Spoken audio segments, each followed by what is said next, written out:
the many substances that come out of an oil or gas well, one of the most unpredictable is called casing head gasoline.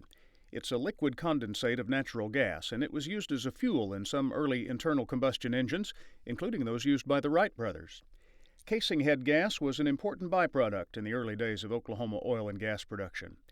The trouble with drip gas, as it's also known, is that one never knows exactly what it's going to do. In an engine, it might not burn at all, or it might cause backfires and foul-smelling smoke. And in 1915, it just about wiped Ardmore, Oklahoma off the map. On September 26, the railroad tank car filled with 250 gallons of drip gas was dropped off at the Santa Fe Railway Depot. It was scheduled to be taken to a nearby refinery, but as temperatures rose the next afternoon, the rail car's pop-off valve activated, spilling colorless, odorless natural gas vapor into low-lying areas of downtown Ardmore.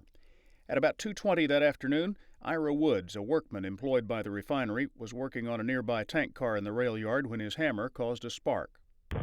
Witnesses said there were 2 explosions. It seems there was also a large quantity of dynamite in the rail depot's freight shed.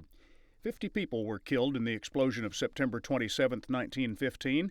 Hospitals were overwhelmed with more than 200 injuries, and they sent overflow patients to be treated in private homes. Local newspapers reported many buildings were set afire by flying, flaming liquid gas, and not one building on Main Street escaped damage either from the fire or the explosion.